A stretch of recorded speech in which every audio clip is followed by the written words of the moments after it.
My name is Elara, and at 32 I never imagined my entire family would vanish from a clinic hallway, while my grandmother lay dying behind me. No goodbye, no second thoughts, just silence. It should have been a decision we made together, but instead, it became the moment I realized I was the only one willing to stay.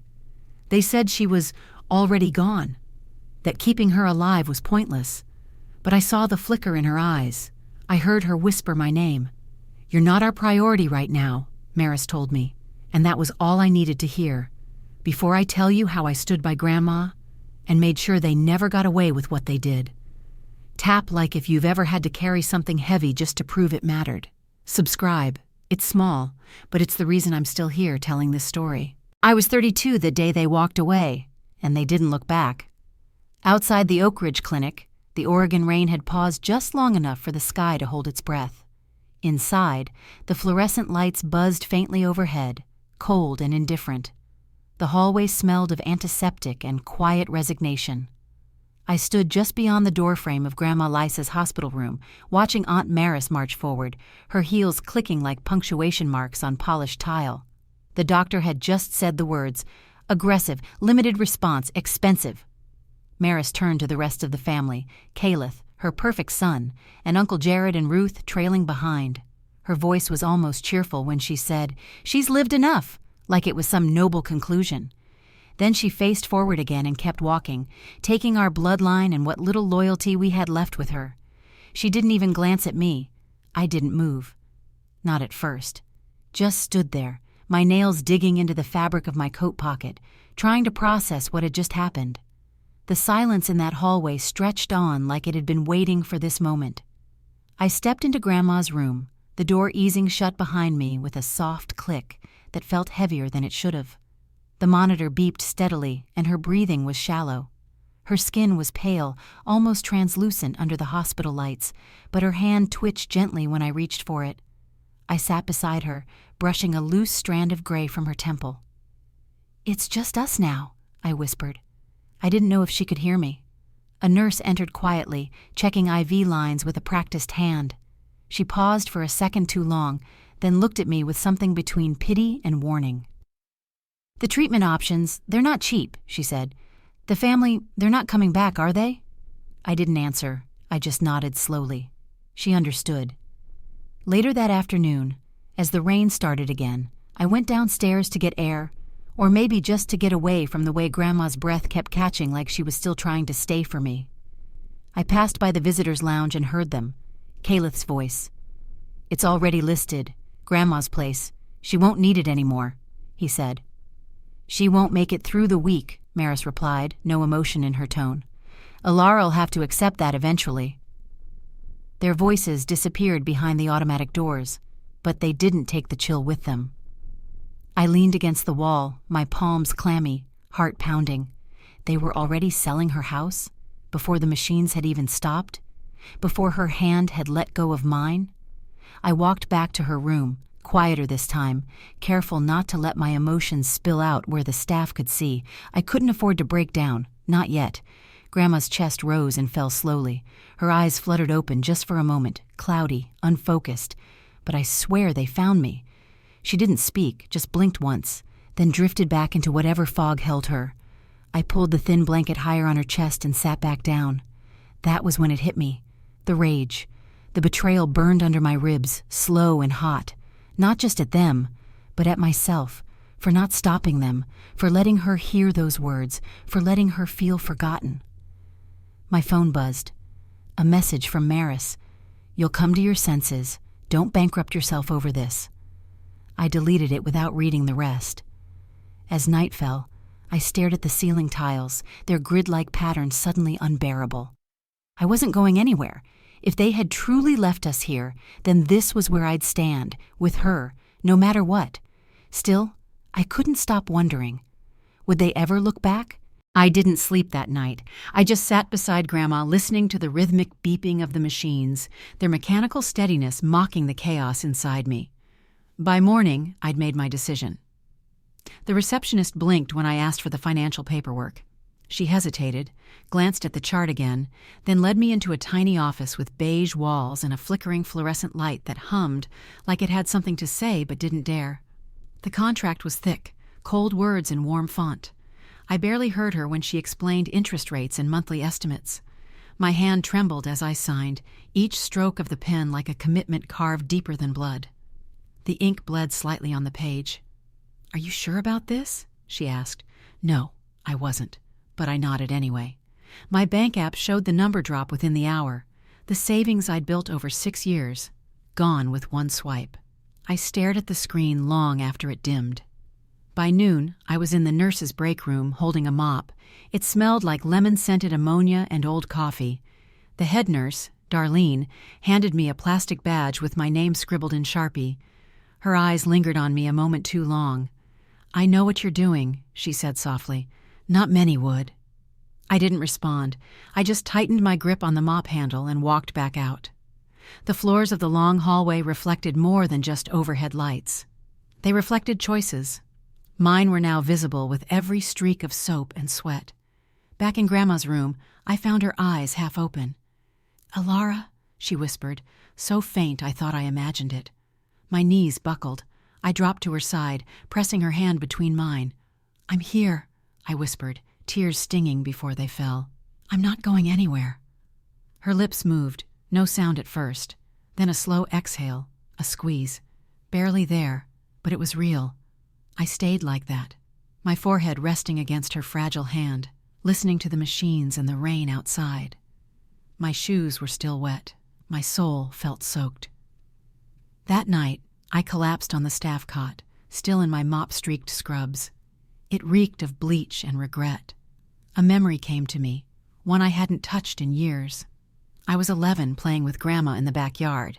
Mara stood on the porch, arms crossed. I'd spilled juice on her white lawn chair. She was livid. "You'll never amount to anything if you keep being careless," she snapped. Grandma didn't raise her voice. She just placed a firm hand on my shoulder and said, "Even diamonds start as something messy." That voice echoed in my skull now, softer, like it was trying to find me through time. I jolted awake around 2 a.m. My phone had vibrated. A call. Blocked number. I hesitated, then answered. "You're still wasting money," came Maris's voice, laced with ice. "She's a lost cause. You'll lose everything trying to be a martyr." I gripped the phone tighter. My jaw ached. "You left her. You always were too sentimental. That's your weakness." The line went dead. I sat frozen, the screen still glowing against the dark. Something in me shifted.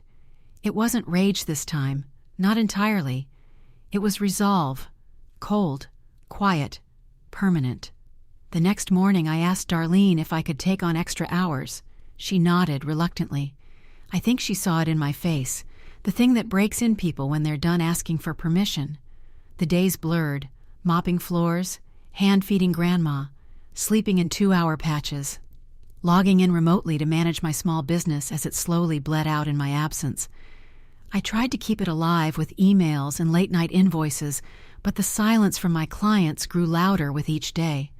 By the end of the week, I closed it down. Gone. Just like that. But Grandma was still here. One night I watched her sleep, her breathing steadier now, not as ragged. A light cough replaced the shallow rasp. She was fighting. Quietly, stubbornly, like she always did.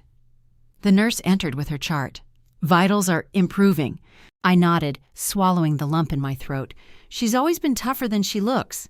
"She's lucky to have you," she said, almost in a whisper. I didn't feel lucky. I felt hollow, stretched between survival and surrender. But I smiled anyway. Later that evening, as I wiped down the front counter, a small bouquet of carnations arrived at the reception desk. No card, no note. They were her favorite. I stared at them a long time. My fingers brushed one of the petals, soft, pale pink, still damp at the edges. Had Maris sent them? No.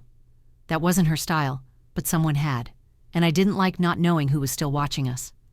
The next day, while rinsing out a mop bucket, I caught the tail end of a conversation near the lobby. "She's still there? With the old woman?" "Stupid girl. Can't save a sinking ship." Laughter, Calith's voice, arrogant, familiar, unforgivable. I turned the corner, eyes sharp, but they were already gone. Only the echo of their scorn remained, and the look on the receptionist's face when she saw me standing there, dripping mop water and shaking with something deeper than anger. That night, I didn't cry. I folded Grandma's blanket tight, tucked it under her chin, and sat in the chair with a notebook in hand. I wrote every expense, every hour worked, every dollar drained. If they came back someday, and I knew they would, they'd see what it cost to stay. But even then, something gnawed at me, a question I couldn't shake. Why were they so desperate for her to die quickly? 3 days after I signed away the last of my savings, everything changed, with one word. It was early morning, the kind where the world feels like it's holding its breath. A pale stripe of light slid through the blinds, casting long shadows across Grandma's hospital bed. Her chest rose and fell under the thin blanket, shallow but steady. I was curled in the vinyl chair beside her, arms wrapped around my knees, head resting against the wall. The room was quiet, save for the soft hum of machines and the occasional click of heels in the hallway. Elara, I thought I imagined it, but my name had come from her lips, a brittle whisper, almost too soft to hear but sharp enough to cut through my exhaustion. I bolted upright. "Grandma?" Her eyes fluttered open, cloudy but focused. She looked at me, really looked. "You're here," she rasped. Tears spilled before I could stop them. I cupped her face, fingers trembling. "I never left." She tried to smile. It barely formed, but the effort was there. I pressed the call button, my heartbeat thudding in my ears. The nurse rushed in, then another. Monitors beeped faster. Words flew past me. Stabilized vitals, neurological response, spontaneous cognition. But I only heard one thing. She was waking up. Coming back to me. Later, after the nurses left and the bustle died down, I sat by her side again. Her fingers curled weakly around mine, skin paper thin and warm. "They thought you wouldn't make it," I whispered. She didn't respond, just blinked slowly. Her gaze swept the ceiling like she was searching for something. That afternoon, a doctor came in and used words like anomaly and spontaneous recovery. He looked both baffled and amazed. I could barely focus. I just kept staring at Grandma, her color returning, her voice growing stronger with every passing hour. She asked for water. She asked for light. She asked where they were. My heart dropped. "They left, Grandma," I said quietly. "They didn't say goodbye." She didn't react. No shock, no sadness. Just a quiet nod, her eyes distant. I couldn't tell if it was acceptance or something else entirely. I kept thinking about what she wasn't saying. By the end of the week, she sat up in bed for the first time, propped up by pillows. Her hands still shook when she reached for the plastic cup, but her grip was firmer than before. She hated the Jell-O and made a face that actually made me laugh. The first real laugh I'd had in weeks. "You're a terrible cook," she said. "You're one to talk," I shot back, smiling through tears. The nurses started calling her a miracle. One even called her the Oak Ridge comeback. She hated the attention, said she just wanted a quiet room, a working TV remote, and no more pity glances. Her spirit, the one they'd all written off, was coming back in full. But something was different. Underneath her sass and those glimmers of old stubbornness, I caught her eyes wandering, searching corners, watching the hallway when no one passed, listening too intently to shadows. One night, after the hospital had quieted and the machines ticked in soft rhythm, I asked her, "What are you thinking about?" She didn't look at me. "People don't disappear all at once," she said softly. "They leave in pieces." I didn't know what to say to that. She turned toward me then, and for the first time since she woke up, she looked afraid. Not of death, of something else, like she knew something she hadn't said out loud and wasn't ready to. The next morning, I stepped out for coffee. When I came back, she was sitting up straighter, asking for scrambled eggs. Another miracle, apparently. We started doing small exercises in the room, squeezing a tennis ball, flexing fingers. She hated the physical therapist, said he smelled like regret and gym socks, but she followed every instruction to the letter. As the days stretched on, I began keeping a journal, notes, tiny victories, every eye blink, every full spoonful, every sarcastic jab. But I also wrote down other things she said when she thought I wasn't listening. She knew. She knew what they wanted. They said it was too expensive, that I'd already had my time. She didn't stop them. Sometimes she whispered these things to herself, almost in a trance. Sometimes she'd forget she'd said them at all, but every time my chest tightened. Who was she? Maris? And what did Grandma mean? She didn't stop them? One night, as rain danced lightly against the hospital windows and the hallway lights buzzed above, I sat watching her sleep, her breathing now calm, almost peaceful. That's when I saw it. Her right hand, the one that always trembled, reached slowly across her chest and clutched the hospital blanket in a tight fist. Then it moved toward the nightstand, fumbled in the drawer. She was half asleep, murmuring something I couldn't make out. I got up and knelt beside her. There was nothing in the drawer but a small tissue packet and her prayer beads. I placed her hand back on the blanket. "Rest," I whispered. But the next morning, her first words weren't Elara or coffee. They were, "Don't trust what they say." Her voice was sharp, awake, intentional. "Who?" I asked, already knowing the answer. She looked away. I pressed, but she shook her head. Later. Later never came that day, or the next. But one thing was clear. She hadn't just survived. She'd come back with questions of her own. We left Oak Ridge Clinic on a gray Thursday, under skies that looked like they hadn't decided whether to rain or not. The air was thick, damp, and uncertain, just like me. The back seat was packed with a few bags of folded clothes, a worn patchwork quilt, and the last bill I hadn't paid yet. Grandma sat beside me, thinner than I remembered, wrapped in layers even though it was July. I glanced at her through the mirror as I pulled away. Her face was angled toward the window, expression unreadable, lips pressed tight. She hadn't spoken much since we left the hospital. Something sat between us, unspoken, just out of reach. Portland felt like a different planet compared to Oak Ridge. Concrete and noise and people who didn't look you in the eye.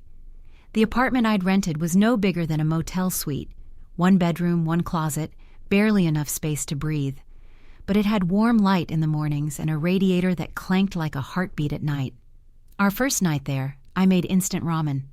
Grandma took 2 bites, wrinkled her nose, and pushed the bowl aside. "I taught you better," she muttered, reaching for a screwdriver and an old radio I'd found on the sidewalk earlier that week. She started taking it apart, fingers fumbling at first, then moving with quiet purpose. I sat down across from her, blinking through the soft glow of the desk lamp. "You know how to do this?" I asked. She didn't answer, just gave me that side glance, the one she used to give when I was 10, and asked her if the moon could hear us. By the end of the night, she had the static cleared. Music flowed softly from the dusty speaker, some old jazz station, just saxophone and scratchy harmony. She leaned back like she'd just rebuilt the world. That became our rhythm. Daytime, I picked up contract coding gigs. Nighttime, we fixed broken things. Radios, clocks, busted circuit boards I scavenged from yard sales and eBay auctions. She'd tell stories as her fingers worked, about growing up during war rationing, about sneaking sugar cubes from her mother's locked tin, about how surviving didn't always look like winning. Sometimes it looked like showing up every day, even when no one clapped. I'd nod while soldering wires, the blue glow of my laptop flickering beside us. And yet, no matter how warm those nights were, there was always a corner of her eyes that didn't soften, a part of her gaze that stayed somewhere else. One night, while I was deep in debugging code for a humidity sensor prototype, she stood in the kitchen longer than usual. When I turned around, she was just staring at a cabinet door. Frozen. "Grandma?" She blinked and turned. "Don't let silence grow roots," she said. "It'll strangle you." Then she sat down and changed the subject. I didn't sleep well that night. 2 weeks later, I came home from the library and found her crouched on the floor, surrounded by screwdrivers and pieces of what used to be a portable radio. Her hair was pulled back in a loose bun. Sweat beaded at her temples. I kneeled next to her. "You okay?" She wiped her forehead, handed me a pair of pliers, and pointed to a twisted coil. "Help me hold this. My fingers don't listen like they used to." We worked in silence, but something about it wasn't still. "What are we really building?" I asked finally. Her hand paused midair. She didn't answer. Not for a long time. Then she said quietly, "A way forward." I wasn't sure what that meant, but I didn't ask again. That weekend, a letter came in the mail. No return address. The seal was red, heavy, waxy, intentionally old-fashioned. My stomach tightened the moment I saw it. I stood by the sink, turning it in my hands. The paper felt stiff, deliberate. Grandma sat at the table, peeling a pear with surgical precision. "You gonna open it?" she asked without looking up. "I don't even know who sent it." She shrugged. "Doesn't mean it's not watching." I didn't open it. Not that night, not the next. I kept it on my desk, unopened, for days, like a snake sleeping in a jar. Every time I walked past, I swore it pulsed, whispered. Work became a refuge. I buried myself in prototypes, diagrams, late-night code. Grandma encouraged it. Sometimes she'd sit beside me and read old engineering manuals, nodding or scoffing at footnotes. She was growing stronger, eating more, laughing even, but every laugh seemed to echo with something unsaid, something clawing at the back of her throat. And sometimes, only sometimes, I caught her staring at the unopened letter too. One afternoon she asked if I had any new clients. "Not really," I said. "Small project next week. Local startup." She nodded. "Don't let them own your time. That's how it starts." I smiled, unsure if she meant corporations or people like Maris. Maybe both. That evening we fixed an old turntable. The moment the needle touched vinyl, a smoky blues track crackled to life. Grandma tapped her fingers against the table in time with the beat. I felt something in my chest I hadn't felt since I was a kid. Safe. Until I saw the envelope again, still unopened, still watching. Later that night, as I got ready for bed, I found a scrap of paper tucked under my pillow, in Grandma's handwriting. "If you open that letter, don't read it out loud. No signature, no explanation." I turned toward the living room. She was already asleep in her recliner, the radio humming beside her, the same saxophone tune playing low. The letter was still on the desk, its seal now cracked down the middle, but I hadn't touched it. It happened on a Wednesday. The air was thick with that late summer stillness, like the world had paused, waiting for something to break. The fan in our apartment clicked with every slow spin. Grandma sat at the kitchen table, thumbing through a dog-eared repair manual, but her eyes weren't on the page. I was halfway through assembling a sensor module when she called my name. "Elara." Just that. No inflection, no warning. When I looked up, she was holding something in both hands, a small wooden box, old, dark walnut, carved with tiny ridges that caught the light like scars. "Keep this safe," she said. I didn't reach for it right away. Something about her face, too calm, too rehearsed, made my throat tighten. "What's in it?" She pushed it across the table toward me. "Not yet." My fingers brushed the wood. It was smooth but cool to the touch. No hinges, no obvious latch. Just a tiny keyhole carved clean into the front. "There's no key," I said. She didn't answer. Just went back to her manual like she hadn't just dropped a live grenade between us. I took the box to my desk, set it down beside my notebook. Didn't open it. Couldn't. But I traced the grooves in the wood like a map. Every inch felt deliberate, weighty. Whatever was inside didn't rattle. No sound at all. It was either empty or filled with something heavy enough not to shift. That night, I lay awake staring at the ceiling fan. What was I protecting? And from who? The next morning, I found Grandma standing by the window. She didn't move when I walked in. Her eyes were fixed on the street 3 floors below. "You're up early," I said. "They always come when the weather breaks," she murmured. I didn't ask who. I didn't want to know. Not yet. Instead, I hid the box beneath my bed, behind a panel of loose floorboard I'd discovered months ago when I dropped a screwdriver. I wrapped it in an old sweater first. I'm not sure why. Maybe I didn't want the wood to touch the dust. Maybe I didn't want the dust to touch it. For the rest of the day, the apartment felt watched, like the walls had gone from shelter to witness. Grandma barely spoke. She cleaned the same kitchen drawer 3 times. I watched her scrub the silverware until her knuckles turned white. When I asked her what was wrong, she just said, "Old bones remember old debts." That night, I dreamed of the clinic, of her voice whispering my name from behind a locked door, of someone else listening. 2 days passed. I couldn't stop thinking about the box. I tried to distract myself, worked overtime on the sensor prototype, checked in with a freelance client, deep cleaned the windows, even reorganized the screws by size. Still, the box pressed at my brain like pressure behind the eyes. Grandma noticed. Of course she did. "You think the past behaves just because you don't look at it?" she said while peeling potatoes. "Are you ever going to tell me what's in it?" I asked. Her hands paused mid-peel. She turned slowly, her expression unreadable. "When you're ready to carry it," she said. "Not just hold it." I hated how that made sense, and hated even more that I wasn't sure if I was ready. That evening, I took the box out, placed it on the kitchen table, turned it over, examined every angle. No key, no label, no clue. But it wasn't just the box. It was the way Grandma wouldn't meet my eyes when I touched it. The way she went silent whenever it came up. Like the thing inside wasn't made of wood and paper, but of memory, of rot, of truth she couldn't wash off. Around 11 p.m., I heard something outside. Footsteps. Slow, deliberate. Just one pair. They paused near our front door. I held my breath. Every hair on my arm stood up. Grandma sat rigid in her chair, her eyes on the ceiling like she was listening with her whole body. Then the sound faded, down the hall, around the corner. "Neighbors," I said out loud, even though I didn't believe it. Grandma said nothing. That night, I slept with the box under my pillow. Not because I wanted to, but because I didn't trust the silence anymore. The next morning, I woke to find her sitting on the edge of my bed. I hadn't heard her come in. "I used to think hiding things kept people safe," she said, not looking at me. "But sometimes, it just gives the monsters room to grow."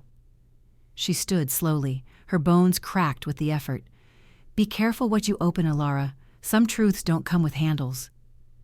After she left, I sat in bed for a long time, the box still beneath my pillow, pressing into the curve of my spine. And then I heard it. A knock. Not on the door, on the window, 3rd floor, no fire escape. The knock at the window haunted me for days. No one was there when I pulled back the curtain, just wind curling the edge of a sagging rooftop and the city blinking in restless patterns below. But the sound had been real. I knew it in my bones, the way you know when someone's watching you in a crowded room, even before you turn around. I didn't tell Grandma, not because I didn't want to, but because I wasn't sure she'd be surprised, and that was somehow worse. Still, life didn't wait for fear to settle. On Monday, the phone rang, a number I didn't recognize.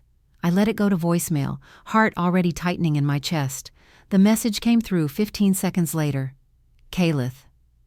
Hope you're not still playing house with the corpse," he said, his voice laced with smugness. "You're wasting your life, Elara. There's still time to walk away."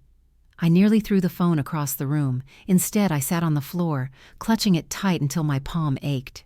He hadn't changed. Still cruel, still entitled, still speaking like Grandma had no value left except what she could offer them. I didn't call back.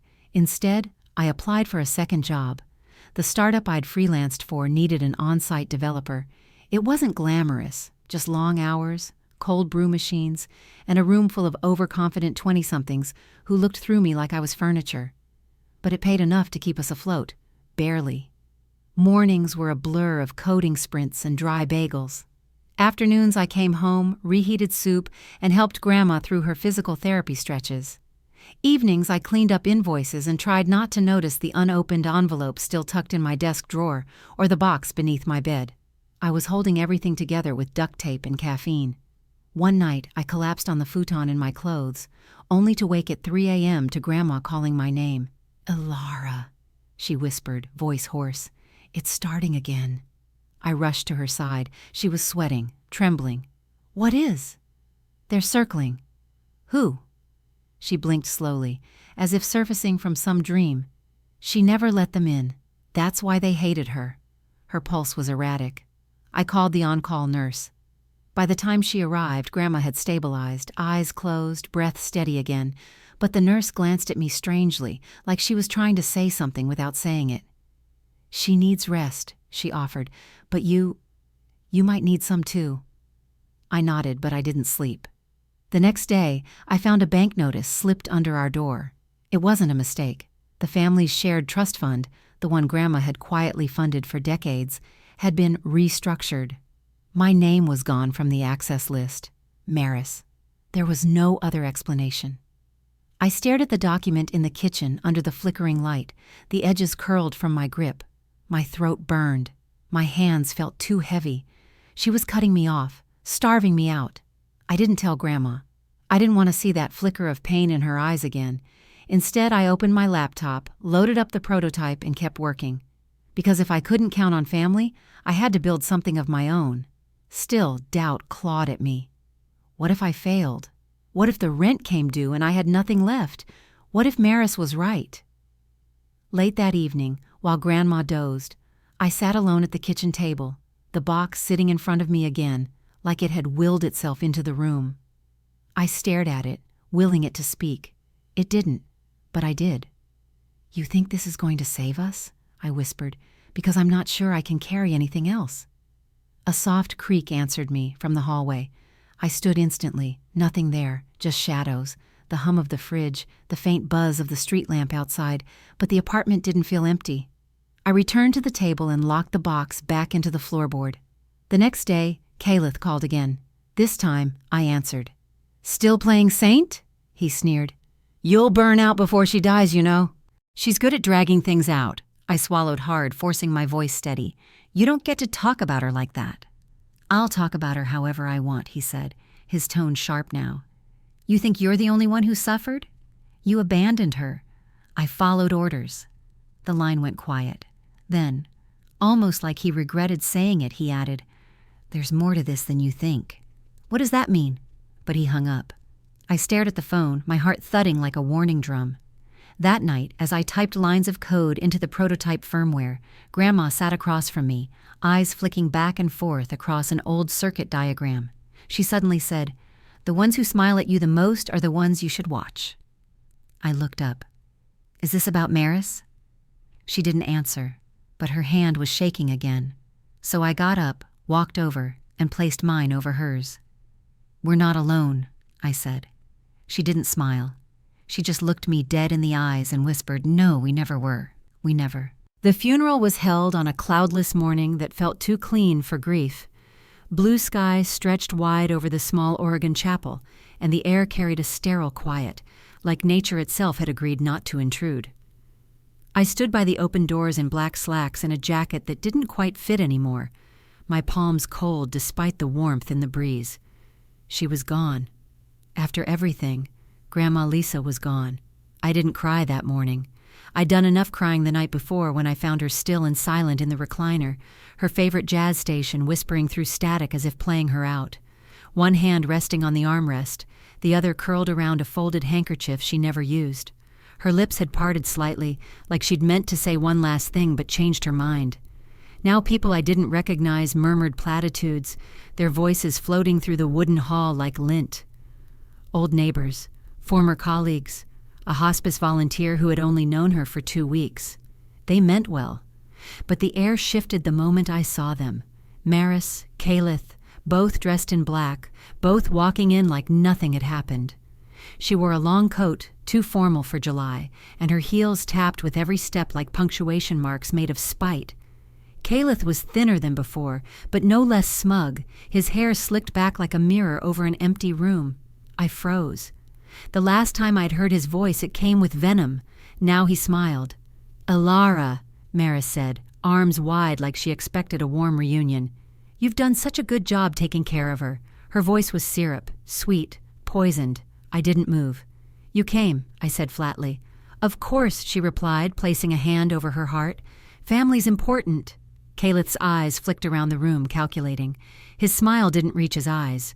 "We wouldn't miss her final wishes," he added. I stiffened. There it was. They weren't here to grieve. They were here to claim. The service moved forward. Soft organ music. A few half-hearted readings.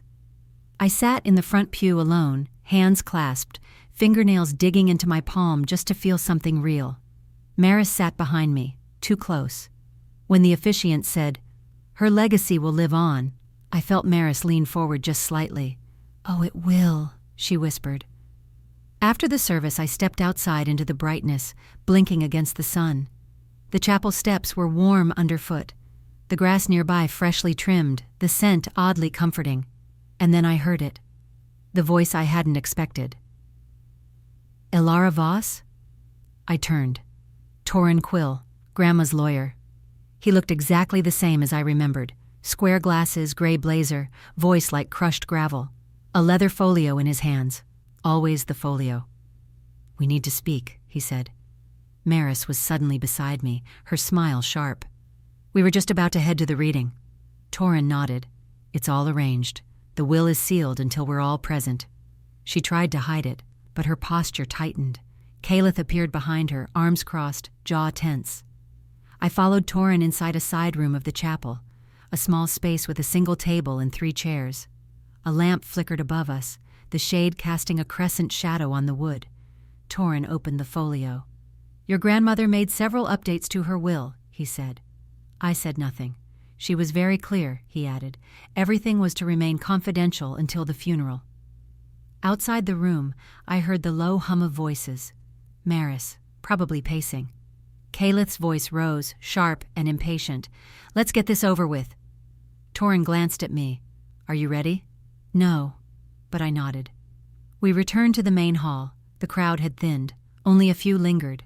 Maris stood at the altar now, arms folded, the chapel's light reflecting off her necklace, Grandma's necklace, the one she hadn't worn in years. She turned as we entered, face lit with expectation. "Well?" she asked. "Let's hear it." Torrin cleared his throat and pulled a sealed envelope from his folio. He broke the wax seal, unfolded the papers, and began to read. "I, Lisa Voss, being of sound mind and memory." His voice faded into the background as I watched Maris. Her jaw tightened. Caleth leaned forward. "Leave the entirety of my estate, assets, and holdings to my granddaughter, Elara Voss." Silence. Maris's breath caught. I heard it. A single sharp inhale. Then her voice low and forced. "Excuse me?" Torrin continued. "This includes the family property, savings, securities, and all personal effects. No exceptions." Caleth blinked. Maris looked like she'd been slapped. "That can't be right," she said, laughing softly. "There must be a revision. A misprint." "There is no revision," Torrin said. "This was signed and notarized 6 months ago." I stood still, heart pounding. Every sacrifice, every hour, every insult I swallowed, validated. Maris took a step forward. She wasn't well. She was confused, manipulated. "She was sharp as a blade," I said, my voice calm. "You just didn't expect her to survive long enough to act."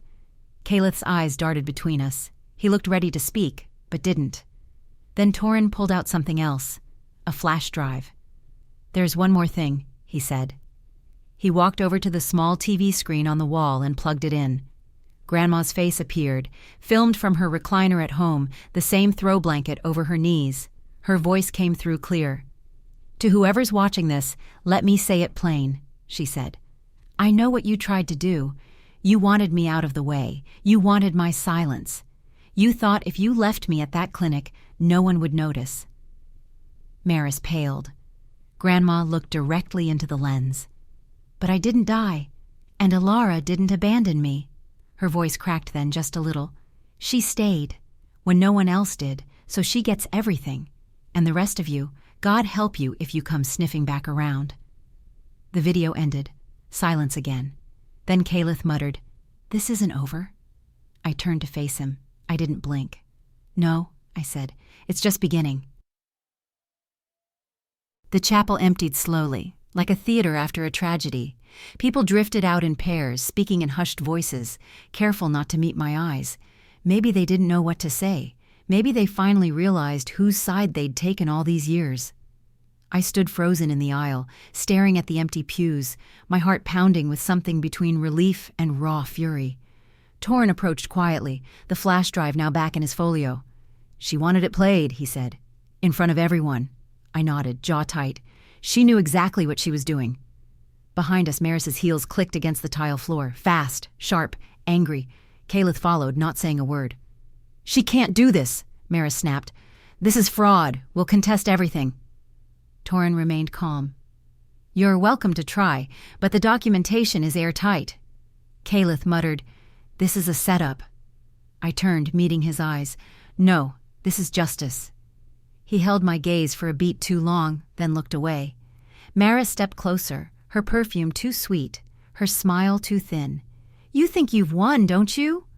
"I didn't play to win," I said. "I played to survive." She leaned in slightly. "Careful, Elara, you don't know everything." Her voice dropped lower, just enough for only me to hear. "Grandma had secrets, so do you." Then she turned and walked out, her coat sweeping behind her like a curtain falling at the end of a lie. I stood there, rooted. My palms were damp, my mind spinning. What secrets? Back at the apartment that night, I sat on the floor beside the coffee table, the letter still unopened. The wax seal was now flaking. My hands hovered over it, hesitating. But it wasn't time, not yet. Instead, I opened Grandma's journal again, its cover soft from years of handling. She'd written the entries in neat cursive, each page filled with practical notes, shopping lists, DIY fixes, medication reminders. But every few pages, something more personal slipped through. Today, I found this line. "You can't teach people to love you. You can only show up when they expect you to leave." I stared at it until the words blurred. Then I turned the page and saw a date circled. 7 years ago. Just one day after they left her in that hospital. Beside the date, she'd written a single sentence. "Change the will today. Hope she forgives me." Forgives her? I closed the journal gently, my pulse quickening. Forgives her for what? The next morning, I returned to the lawyer's office. Torrin sat behind a cluttered desk, his tie crooked, his expression unreadable. "I need to know if there was anything else," I said. "Anything Grandma didn't include in the main reading." He paused, then reached for a locked drawer and pulled out a slim envelope. "She gave me this 6 months ago. Told me to pass it along if things escalated." I took it with both hands, my fingers trembling. Inside was a single sheet of paper and a USB drive. The note read, "If Maris fights this, show them what she did, but only then." I inserted the drive into my laptop in Torrin's office, my stomach coiled so tight I could barely breathe. The screen flickered to life. Another video. Grandma sat in her old recliner, wrapped in that same faded throw. Her voice was softer this time, slower. "If you're watching this, Maris couldn't stay gone. She never could. Not when there was something left to take." She inhaled deeply. "They wanted me gone. Not just abandoned, gone." Caliph spoke to the doctor. I overheard. He said it outright. "Do what you have to. She's not coming home." I stared at the screen, cold flooding my chest. They tried to push the clinic, encourage withdrawal, but Elara signed the papers before they could act. She looked down then, her voice cracking. "I should have told her sooner, but I didn't want to see her heart break again." The screen faded to black. I shut the laptop slowly. Torrin's voice broke the silence. "This is significant." I nodded, but my body felt numb, my skin hot, my throat dry. They hadn't just walked away. They had tried to erase her. And if I'd been even a day late, they might have succeeded. That evening, I sat at the dining table with the will in one hand and the flash drive in the other. Grandma's words echoed in my skull like thunder in a small room. "They never thought you'd stay. I stayed. And now I had proof." But part of me still hesitated. Revenge wasn't my instinct. It was survival. Still, something deep in my chest whispered that this wasn't over, that Maris's threat wasn't empty. As if summoned, my phone buzzed. A text from an unknown number.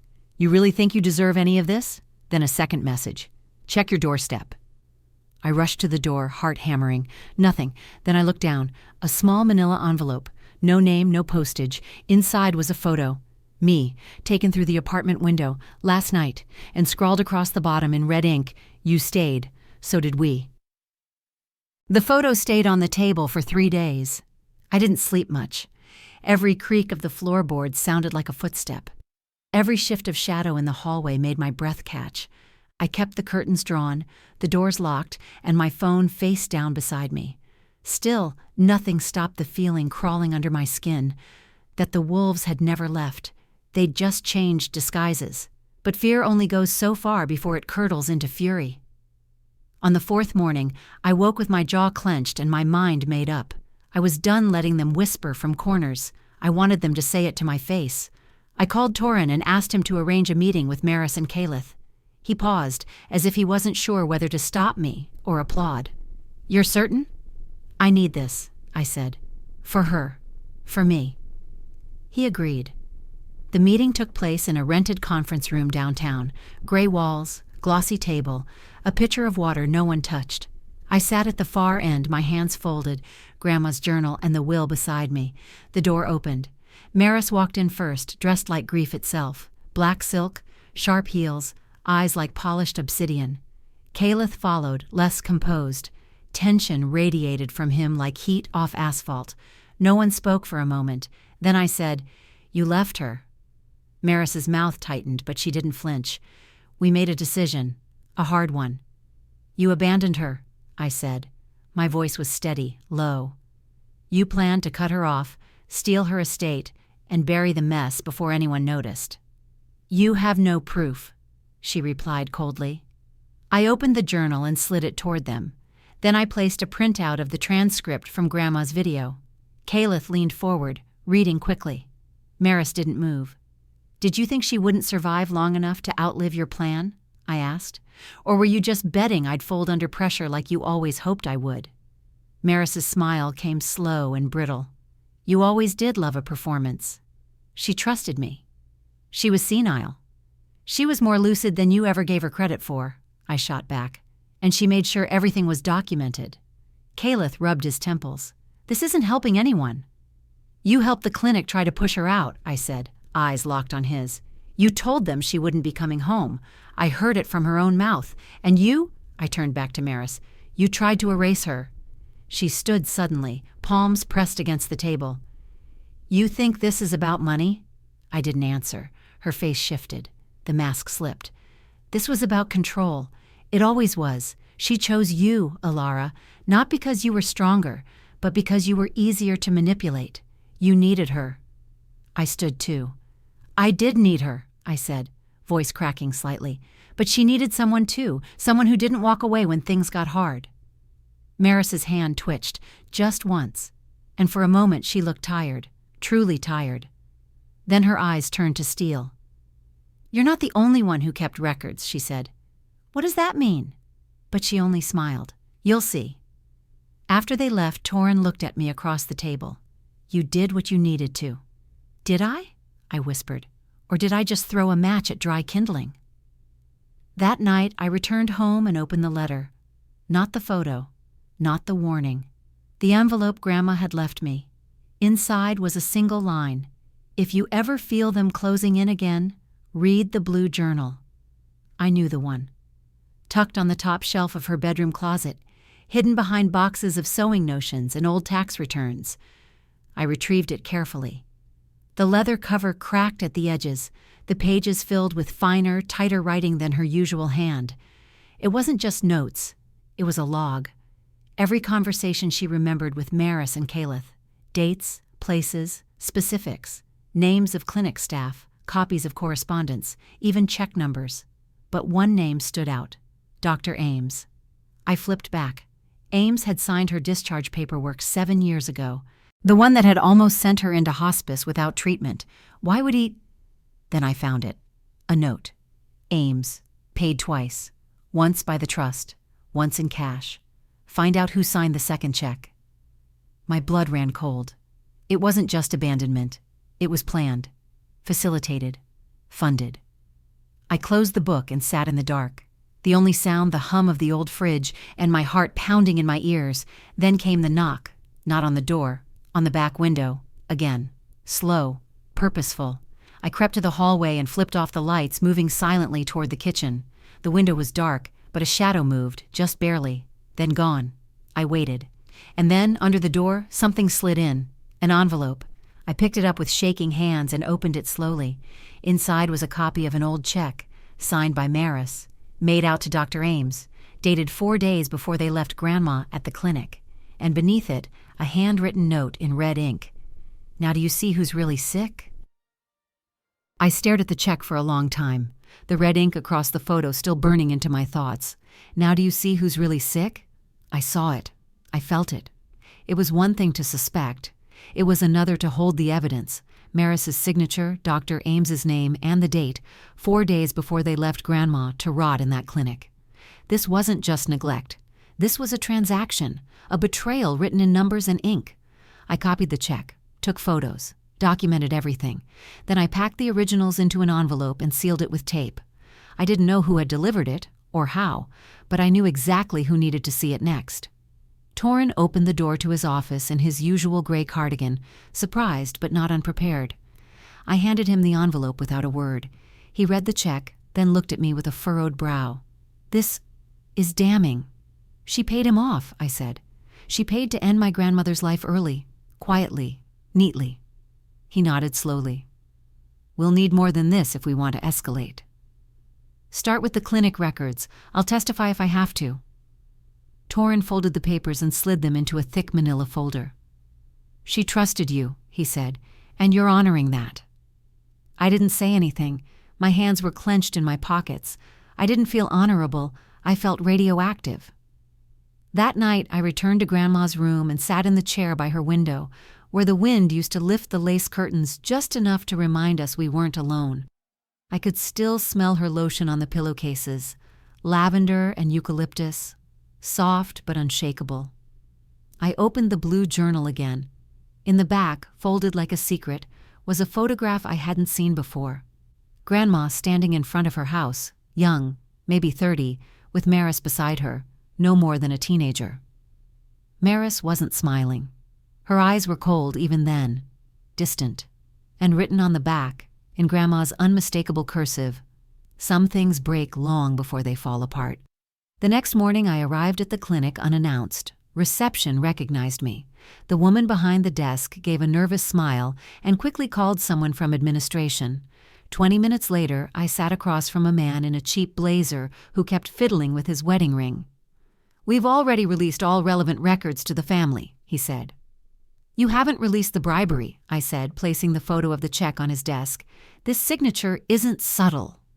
His face drained of color. "I don't know what this is," he stammered, "but you know who it is." He stayed quiet. "You let her discharge my grandmother early, unmonitored, against medical advice." There was a signed waiver, from a man who had no legal authority. Still nothing. "I'm not here to destroy you," I added. "I'm here to expose her." He sat back, exhaled. Then in a whisper, "She pressured the board, brought up funding, donors. She made it clear. Either the patient was released, or we'd lose our license. And Dr. Ames? Retired, quietly." Of course. I left with a printed statement, signed and notarized by the clinic. Torrin called it the final nail. But it didn't feel like a victory. It felt like stepping into someone else's crime scene and realizing your own last name was carved into every wall. That night, I compiled everything: video testimony, journal entries, check copy, clinic affidavit, and emailed it to Torrin along with a message. "Do what needs to be done." He replied within the hour. "Legal team will move forward. Brace for fallout." Fallout came faster than I expected. The next morning, Maris's face appeared on my screen. Not in person, but through a video call request. I didn't want to answer, but I did. Her image flickered to life, perfectly composed, as always, not a strand of hair out of place. "You think this makes you noble?" she said, her voice clipped. "You're burning down a family name." I leaned forward. "You already did that. I'm just shining a light on the ashes. You'll regret this. Not as much as you'll regret underestimating her." She smiled faintly. "You think this ends with an affidavit and a few dramatics?" "I think it ends when people finally know the truth." There was a flicker, barely a blink, of something in her eyes. Panic? Maybe. Or rage hiding behind poise. Then the call cut off. I stared at the black screen, adrenaline still pumping. Outside, the wind howled down the alley, knocking a loose shutter against the brick. A storm was coming, the kind that didn't just blow through.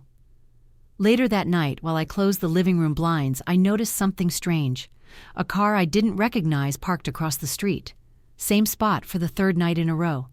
Engine cold, windows tinted. My phone buzzed. No caller ID. I didn't answer. A voicemail appeared seconds later. I hit play. Maris's voice, quiet, controlled. "You should have left it alone, Elara. Now it's your turn to lose something." Click. I stood there, frozen, my breath caught in my throat. Then a sharp knock at the door. I turned. Another envelope pushed through the mail slot. Inside, just a single item, a broken piece of Grandma's favorite ceramic teacup, and a note. Tick-tock.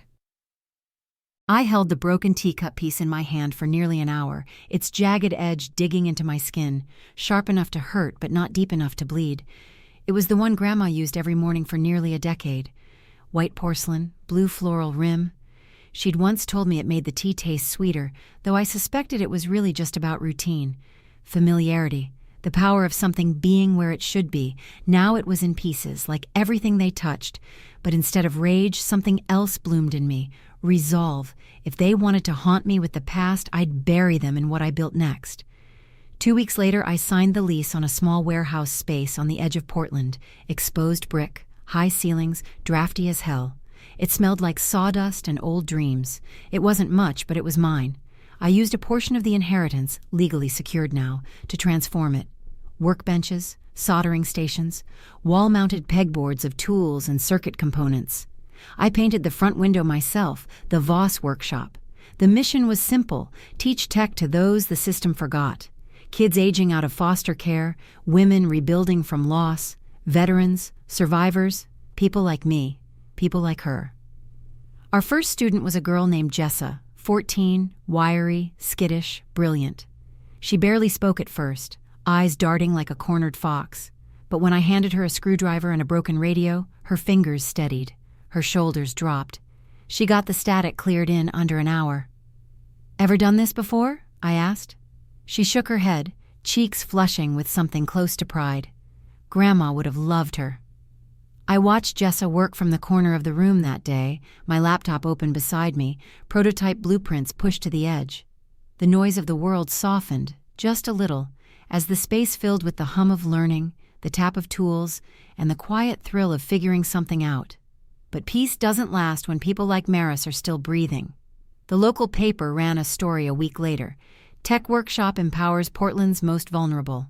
I was proud, foolishly so. 3 days after it printed, I found our front window smashed. Not broken glass, just a hairline crack. Thin, intentional, like a whisper, or a warning. Torrin called that night. "They've gone quiet, too quiet." "What does that mean?" I asked. "Maris hasn't responded to the court's inquiries. No motion, no appeal." "Maybe she finally gave up." "You don't believe that." I didn't. That weekend, I hosted an open lab at the workshop. Coffee and cookies, a handful of curious locals. Jessa brought a friend. We taught them how to wire LED strips. Laughter warmed the cold corners of the room. For a moment, I almost believed in peace. Then I saw the envelope. It was taped to the back door, just below the lock. No stamp, no name. Inside was a photo, not of me, of Jessa, walking home, backpack slung, head down, alone. And on the back, in red ink, "You're not the only one with something to lose." My hands shook so hard the paper rattled. I locked the doors, checked every window. I called Jessa's caseworker, arranged for her to stay with someone safe. But the fear didn't fade. It settled, lingered. Reminded me that Maris didn't need a courtroom to hurt someone. She just needed time. That night, I stayed late at the workshop. I powered down the lights, checked the locks again, then sat at the long bench where Grandma used to help me align circuit traces under her old magnifying lamp. The silence was thick. I pulled out the wooden box again, still unopened, still locked. I'd carried it for years, waiting to be ready. Maybe this was what she meant. I held it in my lap, hands trembling, forehead resting against the cool wood. "I don't know what you wanted me to do with this," I whispered, "but I need something now. Anything." The silence offered no reply, until I flipped the box over and something shifted, not inside, underneath. A small panel recessed into the base. I slid it back with my thumbnail, and there it was, the key, wrapped in faded thread. I held it between my fingers, tiny, plain, warm from where it had hidden so long. I stared at the lock, heart pounding. My phone buzzed. Unknown number, one-word text, "Stop." Then another. Or someone else breaks. I looked at the box, then at the phone, then back at the key. They could threaten me all they wanted, but they weren't getting silence anymore. I slid the key into the lock, twisted, A soft click. Then I opened the lid, and everything changed. Inside the wooden box was a pocket watch, gold-plated, ornate, slightly tarnished from years untouched, but it wasn't the watch itself that took my breath. It was what was etched on the back. To Lisa. When they try to erase you, mark time louder. Underneath it, folded neatly, was a small stack of documents, originals, notarized, each one confirming Grandma's full ownership of the family trust, transferred discreetly before her hospitalization. It proved she knew what was coming, that she'd been planning for their betrayal long before it happened, and at the bottom, sealed in its own envelope, a letter addressed to me. I unfolded it slowly. Elara, if you're reading this, you've outlasted them. Not in cruelty, in courage. I couldn't stop them from being who they were, but I could prepare you to finish what I couldn't. What they tried to bury isn't gone, it's growing. You. This place. That's the legacy now. Tick the clock. Loud. Love you always, Grandma, I cried. Not loud. Not the kind that needs to be seen. The kind that shakes from your bones when you realize someone spent their last years protecting you more than you ever realized. The next day, I took the documents to Torin. He read them, blinked slowly, then looked up. "This is the final nail," he said. "No," I told him. "It's the bell." He smiled. The lawsuit went public a week later. Medical fraud, elder abuse, financial manipulation. Everything Maris thought she'd buried came screaming back to life. By the end of the month, Dr. Ames's license was revoked. The clinic issued a public apology and settled under threat of trial. Caleth tried to distance himself from it all, but Torin unearthed the emails, his voice, his words recommending a clean exit. As for Maris, she didn't fight in court, she didn't show. She issued a single statement through a lawyer. No comment. But I got one last message, typed, anonymous email. "You built your kingdom on ashes. Don't be surprised when it burns, too." I read it once, then deleted it.